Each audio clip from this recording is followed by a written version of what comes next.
Welcome to the Healing Pod. I'm Megan, a licensed clinical psychologist. And I'm Jessica, a licensed clinical social worker, and this is our journey of navigating anxiety as we learn to take up space and create an environment where we feel that we can belong. Join us together as we learn not just to survive, but to thrive in our anxious brains. This podcast is intended for educational and informational purposes only. It is not a substitute for professional therapy or medical advice. If you are experiencing any mental health concerns, please seek support from a qualified mental health professional or healthcare provider. Remember, your mental health is important, and seeking personalized professional help is key to your well-being. And welcome back, everyone. We are here. We're back to a nighttime one in our homes, but no lizards. There are no lizards this time. No lizards. Checked. We're safe. No little teeny alligators in my office. Listen, from the story with the pup, they bite pretty hard. So I'm glad there's no lizards. Yes, me too. It's been a couple of weeks. It's been a couple of weeks. So we are going to talk more about anxiety today and about the physical manifestations of it, how to recognize it, what to do about it, why on earth is it doing this, all that funness. Where do you feel it in your body, and how is it impacting your ability to move forward and function? Right? And how much that's one of those really stereotypical therapist questions. How does that make you feel? And where do you feel that in your body? And we do ask that for a reason. We ask that for a reason. And at the same time, if you're not in touch with your body at all, you hate that question. I don't feel my body. Screw you. I'm just constantly my shoulders always hurt. My belly's just always upset because I can't eat milk products. But I just have a headache. I'm not feeling anxiety in my body. Yeah, you are. You totally Yes. My health is terrible because of my anxiety. It's true. I mean, there's so much with anxiety that it is your body. It affects your nervous system. It gets that sympathetic nervous system going. So there's all those different adrenaline rushing and digestive changes and muscles tightening and dry mouth and brain not able to function appropriately and just tension and pain. Like that is all the physical manifestation of anxiety and stress. And paying attention to that and being able to go, oh, my shoulders are like 5 inches taller than they should be because I'm just tensing everything up. If you can counter that, if you can work on your body, if you can notice that, you can feel a little bit better and deal with whatever is making you anxious. Yes. So with the way that Megan and I both do therapy, it is so much easier because there's less obligation to talk, right? When we're in this clinical setting, like sitting in an office, you're staring at each other and it's like waiting for that opportunity to talk. So when you're out in the pasture, like with the horses, it's more observation than talking until you have those opportunities, right? The opportunities present themselves. And when you're watching somebody, you see so much more of their body language in relation to how the horse is acting. And the more that you can bring attention to, oh, I noticed your shoulders look a little tight. What's going on? How are you feeling? It puts it into a whole different perspective than just saying, what do you feel in your body right now? We're sitting here on this couch and I'm awkwardly staring at you. What do you feel in your body? I feel awkward because you're staring at me and it makes me uncomfortable. Or maybe just being too close together or feeling like all that focuses on you. Like all of that stuff can add to that feeling of anxiety in an office. And when we can go outside into the field and we have the horses to look at and we have, chickens running around or a dog running by, you can see the body changing. You can see if someone can relax into how they're feeling, if they can steady themselves a little more, if they remain so tense and rigid, they're not actually fully touching the ground, they're kind of tiptoeing around on it. Like, you can see that and you can comment on it and you can notice what happens when we change. What happens if we do walk?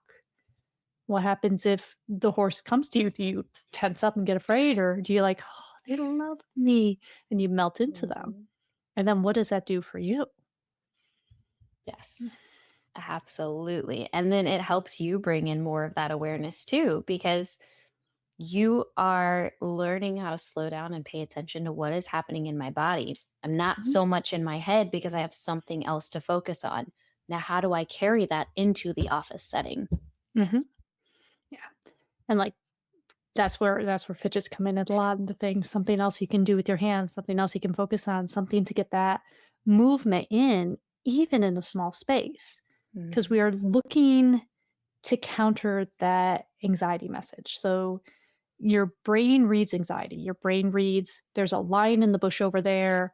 The world is about to end. Everything that I know and I love and I need is going to be ripped away from me. And you go towards whatever range of panic you want. Are you stuck and is everything tense and you're just frozen and waiting for something to happen?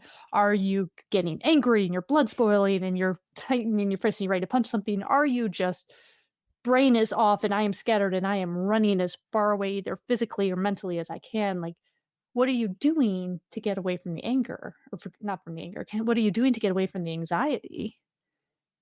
And is it actually something you can get away from, something you need to get away from, and something that would be helpful to get away from? Yeah, absolutely. What are we anxious about? Is it Mhm. fear? Is it anger? I don't know about you, but when I'm angry, I get anxious because then I'm worried about I'm going to say the wrong thing. I know I can't find my words. For me, anxiety manifests in almost like trying to find the words for it here, almost like a ball of fury. Like, and it Mm. blocks my throat and my brain, and I can't find my words. And then I get even more mad because I'm so anxious that I can't find my words and I can't say the right Mhm. thing. And now I'm just blurting whatever words are coming out. It makes no sense. And it's just making the person that I'm arguing with look at me like, what are you even Mhm. talking about? And then I'm mad because you can't read my brain. Yes.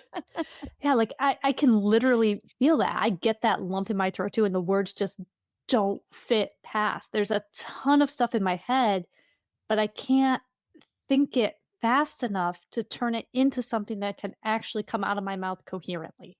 Yes. And it's all of our emotions, they have purpose. They have that biological basis of it is doing something. It's just not doing anything useful at that moment. Mhm.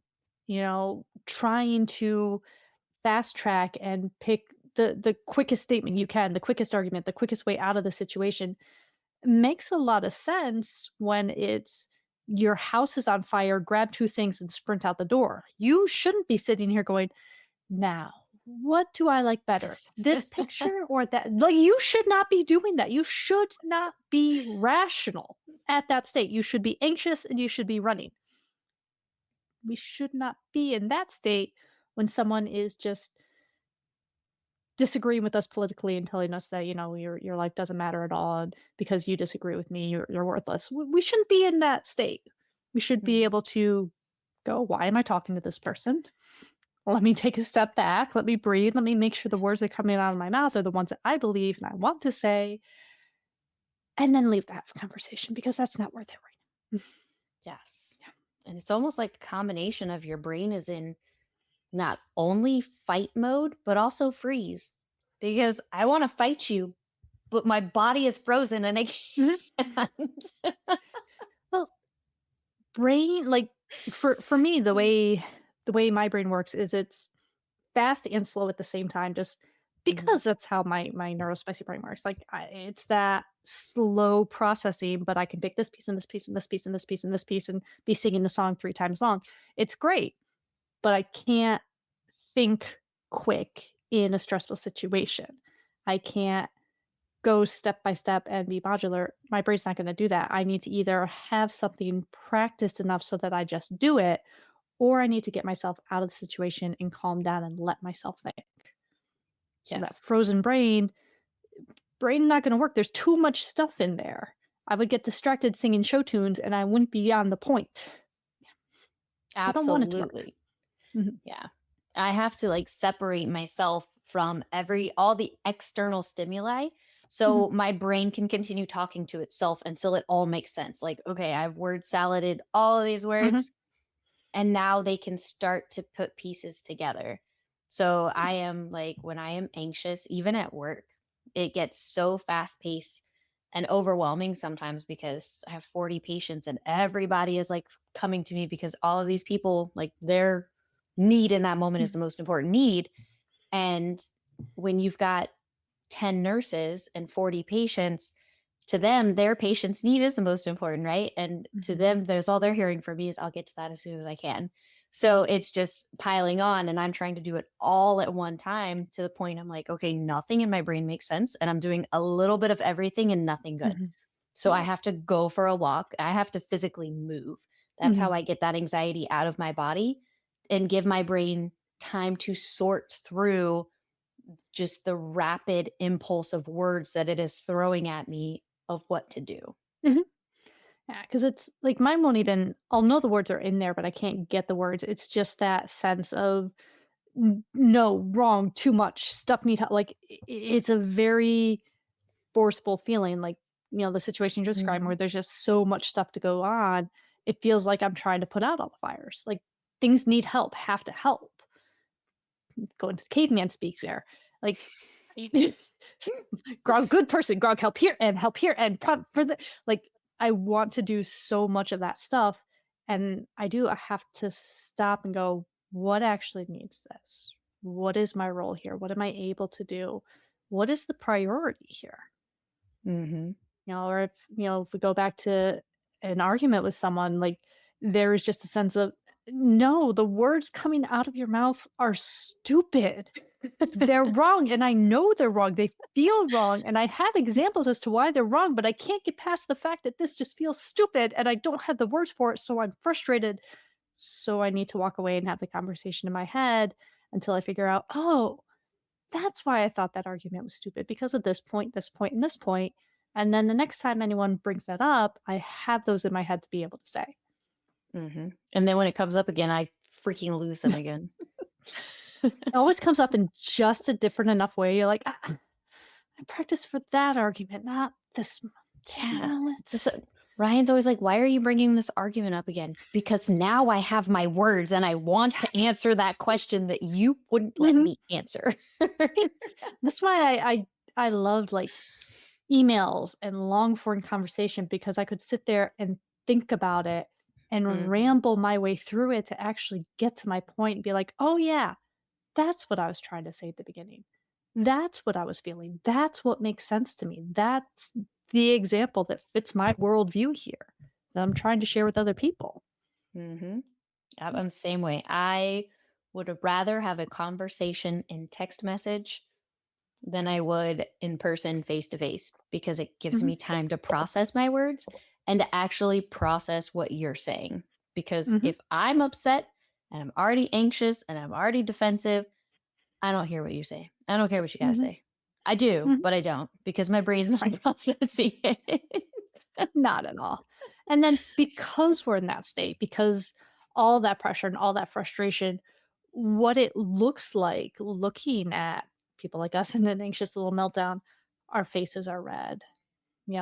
We're stuttering, our hearts are racing, our breathing is fast, we're sweating all over the place. I get shaky when I get that worked up. Like trying to keep Mhm. my voice steady is very, very hard.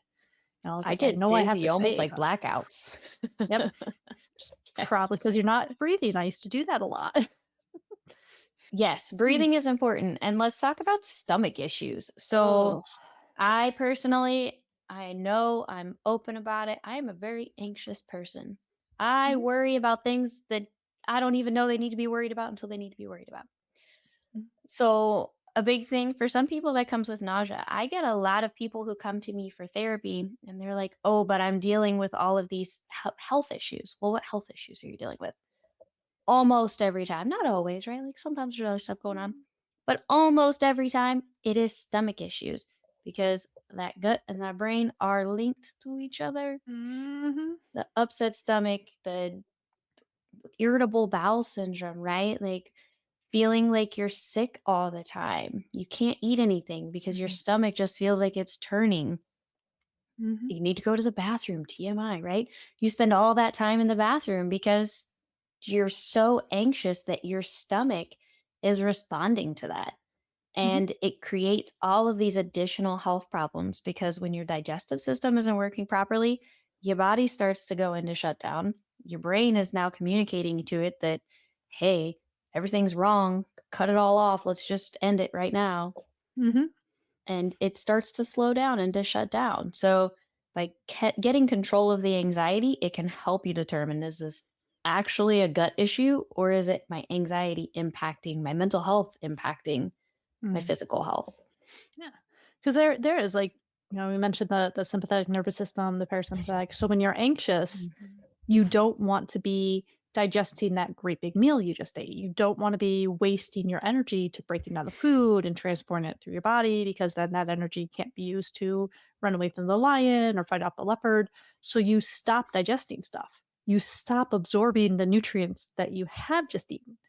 You stop doing anything with that acid that's building up in your stomach and that food that's supposed to be being, absorbed and dissolved and is sitting there because everything's Mhm. shut off and everything's tensing up. So it's not moving through your system the way it needs to move through your system.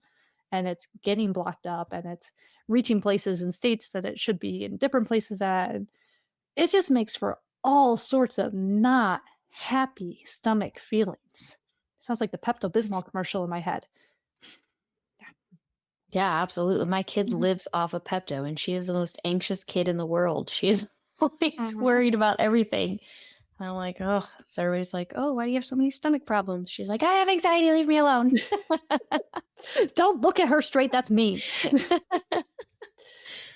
Yeah, Oh, but goodness.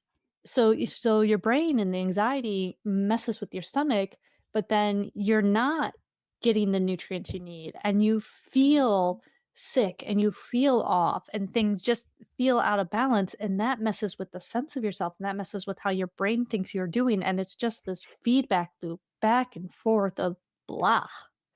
Mhm. So why is it important to understand our physical symptoms? I mean, one of my favorite examples of that, almost, we were talking about weather and how the different pressure systems and the different weather fronts coming through also affects physical symptoms. So for me, I'll get migraines when that pressure drops really rapidly. That's what really triggers my migraines above anything else. So if I start to get headachy, I'll just open my weather app and take a look at it and say, dang, I gotta take some medicine now.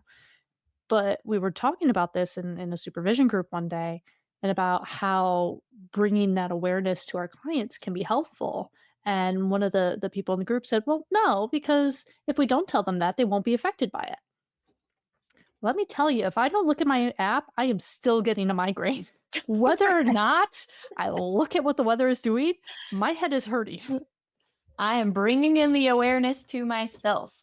Yeah. So, recognizing it and knowing what is going on can minimize that fear, which Mhm. anxiety feeds off of, because then you feel more in control of your body, in control of the situation, because you're telling your brain, okay, wait a minute, I'm not actually in danger right now. Mhm. This is why I'm feeling this. Yeah. And it helps to settle that. Mhm. Yeah, it's not that I have absolutely no appetite and I can't eat at all. It's that I am so distracted and anxious, I have shut off paying any attention to my body needs. And maybe I should grab a quick protein shake and start sipping on that or something. Or maybe I should just have a light snack and see, does eating something like that kind of settle me and kind of get things restarted? If I know my shoulders are tense and my muscles are tight because I'm stressed, and I go get a massage to try to loosen them up, how is my stress gonna feel? How is that gonna change that feedback loop?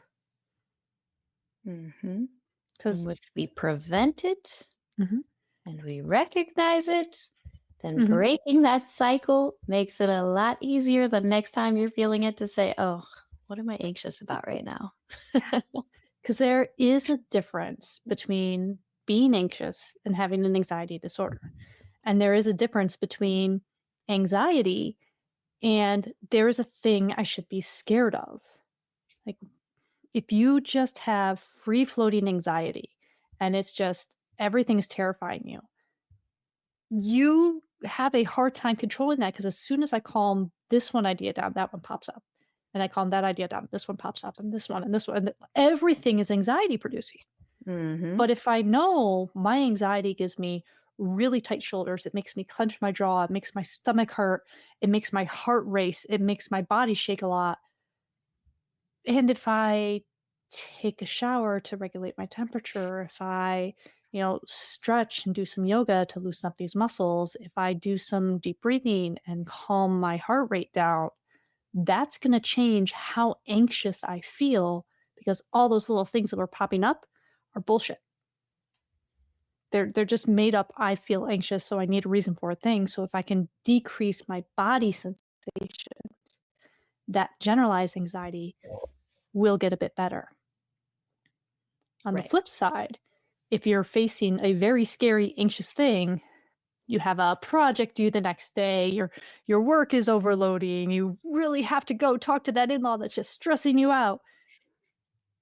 Doing all of the body awareness is not going to make that thing better, but it's going to slow you down so you can find your words to say, so you can actually focus on the project and do it. So you can say, "Oh, they're not scary. I'm just terrified because I'm a terrified person. It's okay. It's okay." It gives you more autonomy over yourself. Yes. And that is the biggest thing is I feel like everybody is losing a sense of that autonomy, Mhm. especially right now, Mhm. and it's And increasing that physical anxiety. mhm.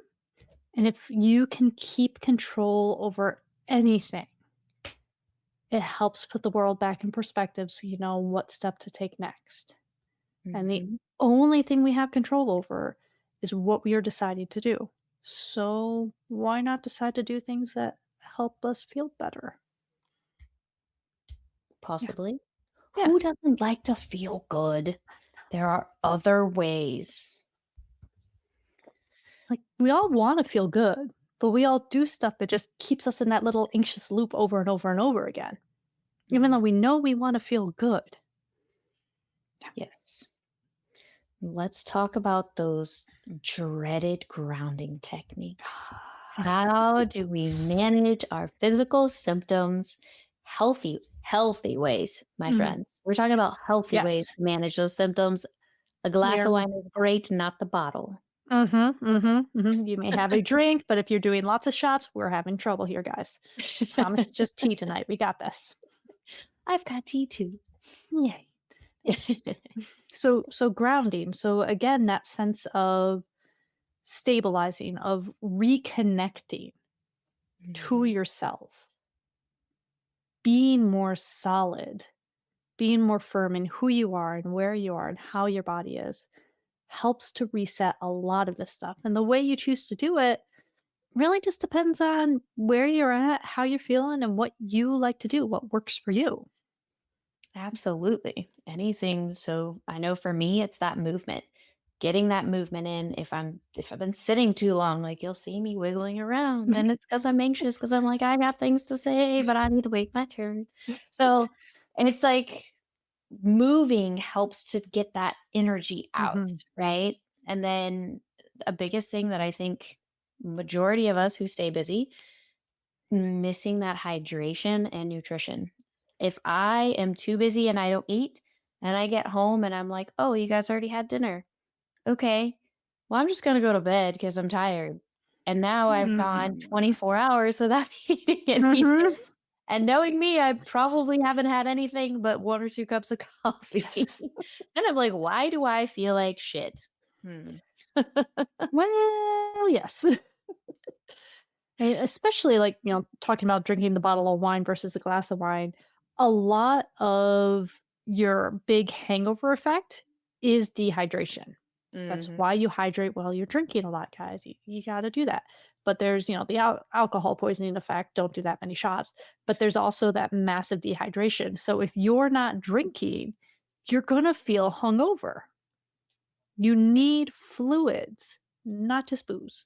You do need fluids, not just very strong coffee. You need a lot of cream in that coffee. Go for the sweet coffees. I There's said not water in there. just. Yeah, but if you're having the like if you're doing espresso shot after espresso shot, there's not much water.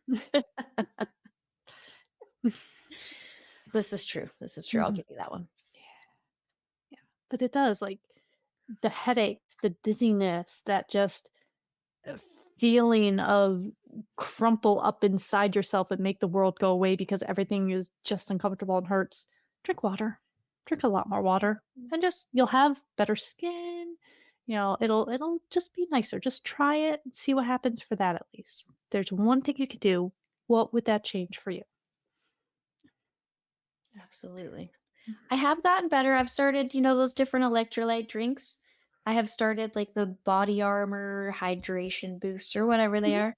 I've started getting at least two of those, and I drink at least two of them a day. The big ones, not the little ones. Nice. I know. Look at me starting those long term Yeah, practices, yeah.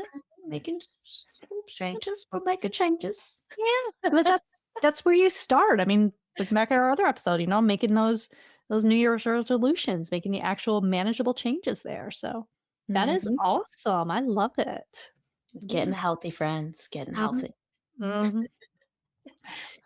Once we stop having 4 feet of snow and another foot and a half broadcasted, maybe I'll actually start working out more often. Right now, Yeah, my workout is walking in the snow. I would like to say I will, but I probably won't. So there's that. Yeah. Yeah, we were talking about the timing of your life earlier. I don't think you have that time right now for that. I consider sometimes I take the stairs instead of Mhm. the elevator at work, and I call that a workout. It's progress. It's something. It is Yeah. progress. I was looking the other day and I had like 2 hours of free time, and I'm like, you know what? I have not ridden my horses in forever. I'm going to take my horses out and ride. And then I got a client call and it didn't happen, but it's going to happen. It's like on that list. Like, Yes. I'm going to start riding again. Self care, Mhm. friends. Self I care. know. And we're at that time of year where it's gonna start to get lighter again. We are through That, the darkest time, we're gonna get light again. God. That'll help. Yes. It is dark here by 6 o'clock, and who the heck is even like done with work by 6 o'clock?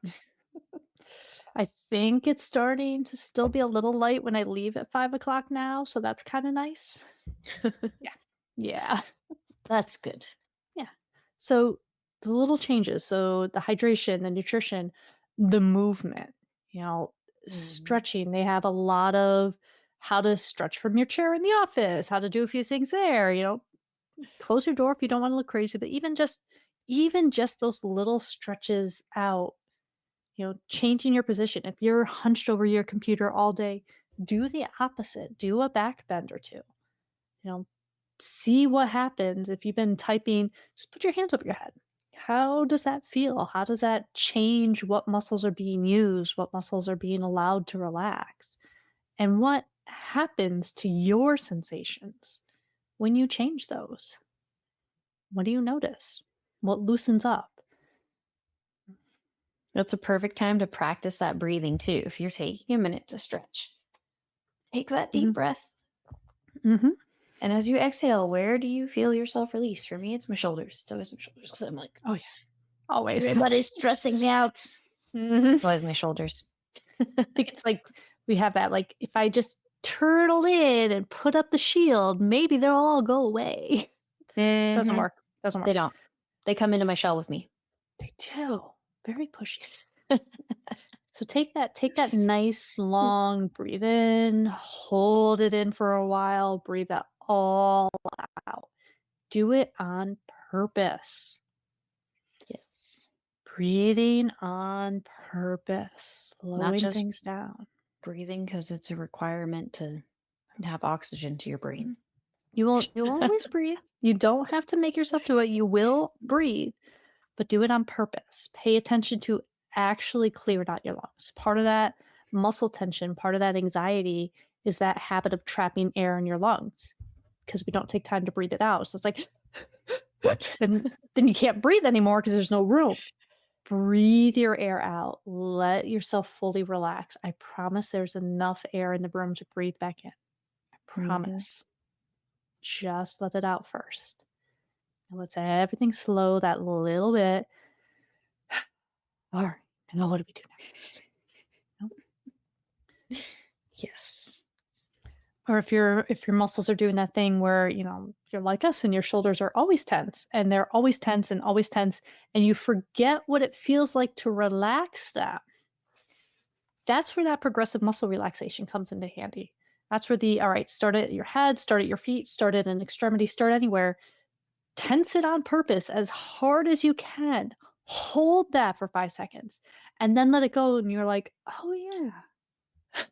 Huh. Huh.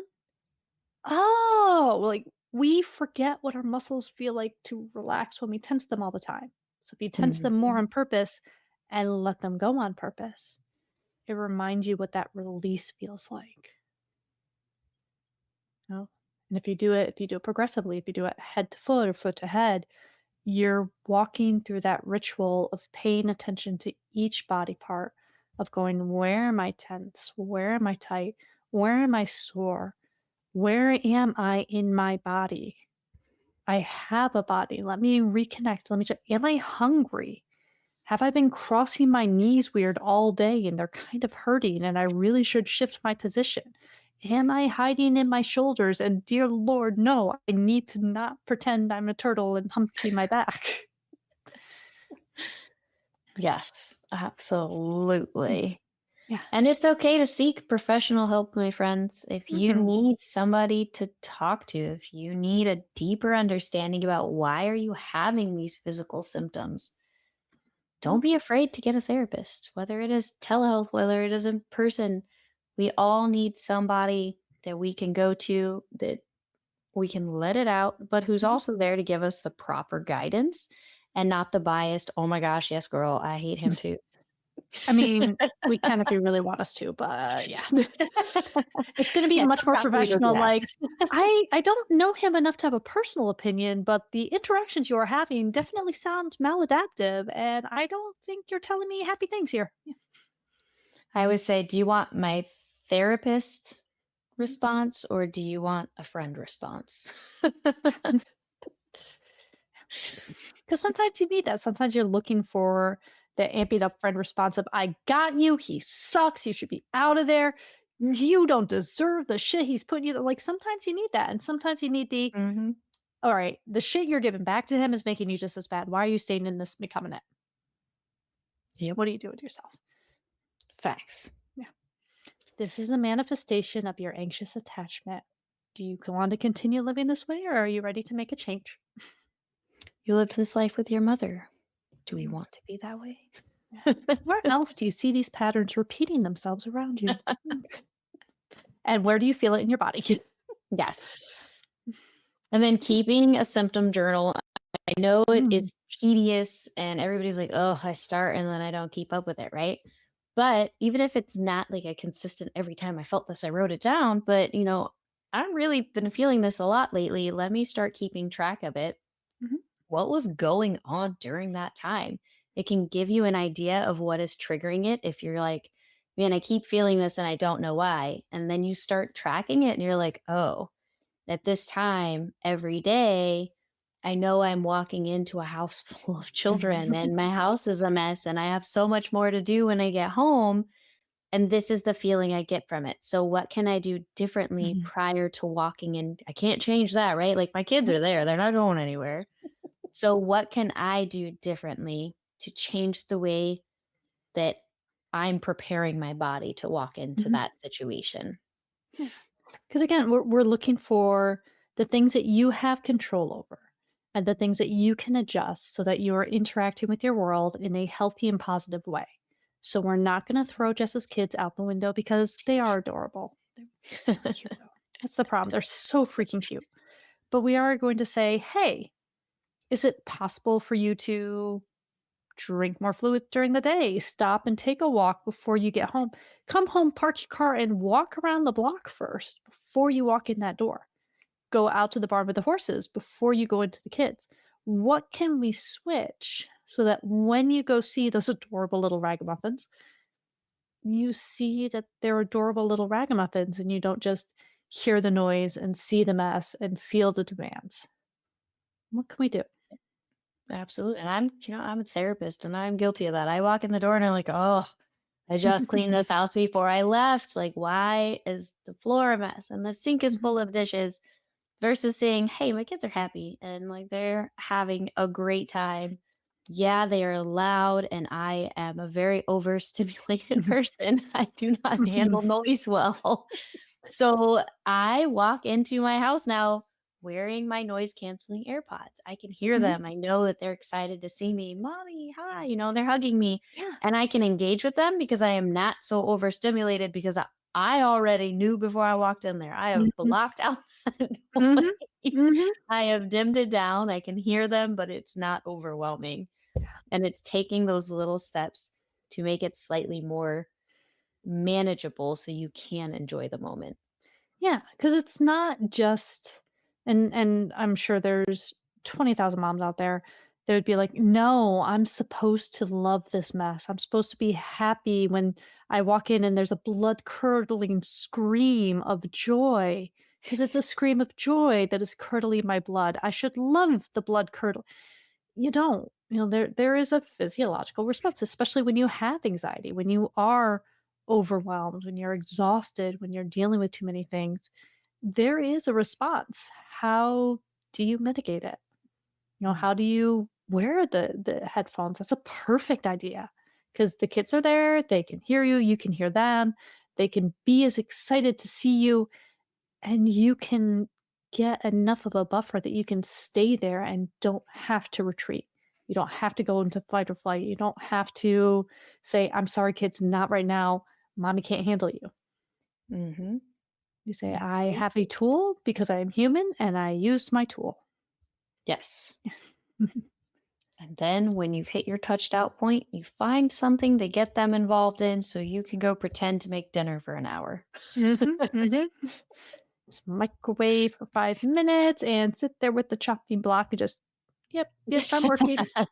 Chopping up these vegetables. How do you think the peas and the corn and the carrots all get into one bag at all the same size? I have to chop them all up myself." Mhm. Magical. It is, it is. And for some people, the actual task of cooking dinner can be calming and relaxing for you. For me, it is stressful because I just see my sink getting full of dishes that I now have to wash. Yeah. See, I'm one of those people because there's only 2 humans in my house, so it's much easier. Because I love cooking, I love prepping, I love making the food, I love making it taste good, and then I love my wife because she is amazing and does the dishes. I've been trying to change my mindset about cooking. I've been cooking more, but I really have been stuck on the I cook, I feed you all, and then I clean up. Because I'm cleaning up while you are all eating, by the time I'm ready to eat my dinner, it is now cold and you're Mhm. all done and off doing whatever you're doing, and I still have to finish cleaning the Yeah. kitchen. So you It creates definitely anxiety. you definitely need the you cook, everyone eats dinner, other people clean up. We need to get the husband and the kids, someone clicker trained into this. The children are still too small. None of them can reach above the cabinets. Yeah. So, the husband is, I will say he is getting better about doing, 4.5, almost 5 years together come April. It took 4.5 years, but he is finally doing the dishes. Good He keeps job. falling off. He falls off every once in a while, and I'm like, just because I'm home for a 3-day stretch does not mean the dishes stop. Right. Still need help with the dishes. Yes, yes. He's But learning that. He's progress. learning. It's We like applaud retraining. progress.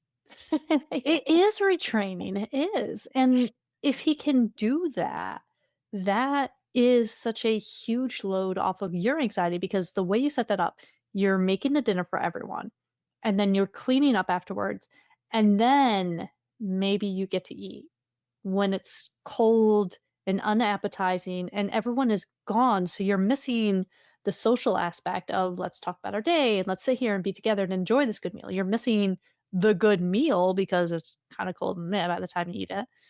It's not Mhm. always cold pizza, sometimes it's like, cold pasta is gross, you know? And then Yeah. you still have more cleaning.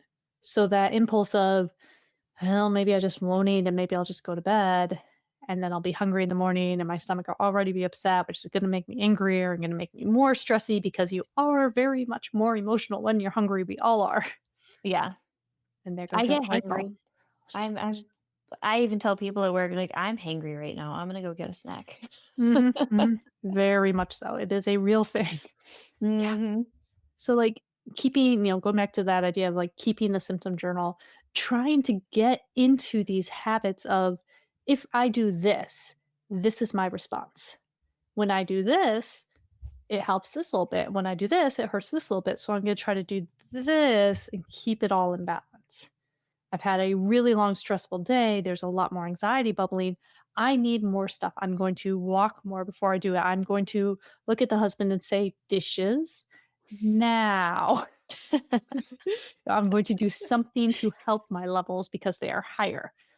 And I'm going to preemptively do the things that will help keep them low and manageable, keeping the headphones in, drinking the water, going to a yoga class if you have it, taking that moment to stretch, taking that moment to breathe, building these habits in so that you have more buffer space.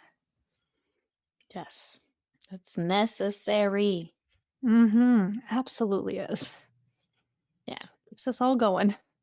And you are not the only person in the world who is experiencing this. You don't have to be afraid to talk about it.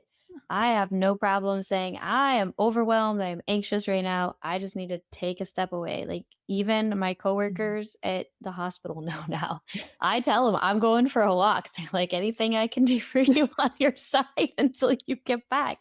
I Mhm. appreciate it. No, I got it. But thanks for Mhm. recognizing that this is my way of being overwhelmed. Mhm. Mhm. Just go away. Yeah, I go for a walk. Our elevators, nobody wants to leave our unit because our elevators are so slow. And I'm like, that's okay. They can be slow. I'm gonna take a ride. I'm gonna sit in the back of the elevator and put in my headphones, Mhm. and I'm gonna take a ride back up. But it's been 10 minutes, and then I'm gonna go back to my desk and do my job. There you go. There you go. And sometimes you just need that. You need the change of pace. You need the change of view. You need different air to breathe in for 2 seconds. Hmm. Just to remind yourself that that thing you're stressing over, that thing you're staring at, is not the only thing in the world. Yes. And sometimes it gives you like stepping outside, getting a fresh breath of air.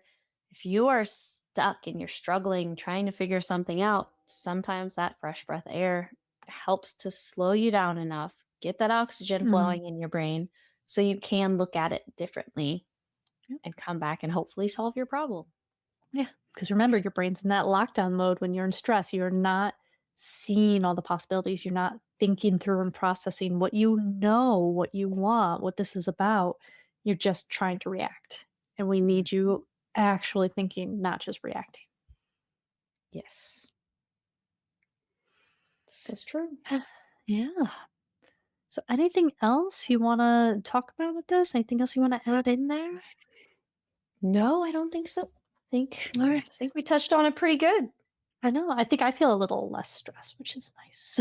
I always feel less stressed after. It's always like leading. This is gonna sound terrible. Don't hate me.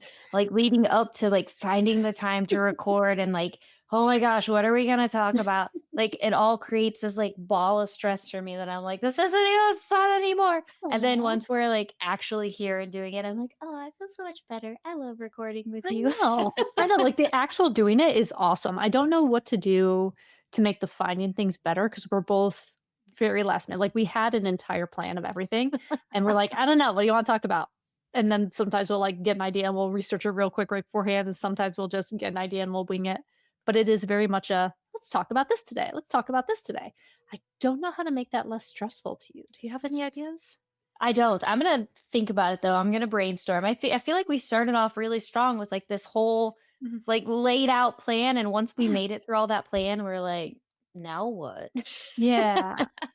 So I think if we May redo that, it Yeah, might and I help. think it might even be that level of maybe we're just like maybe we're pushing too hard for this to be Mm. structured, and we're just like maybe this just needs to be like gossip hour, like where we take time and we chit chat, and like, because naturally in every one of our conversations it revolves around something mental health related, Mhm. and all Mhm. of the facts come up because that's how our brains work. So That maybe is. we're just trying too hard to make it perfect.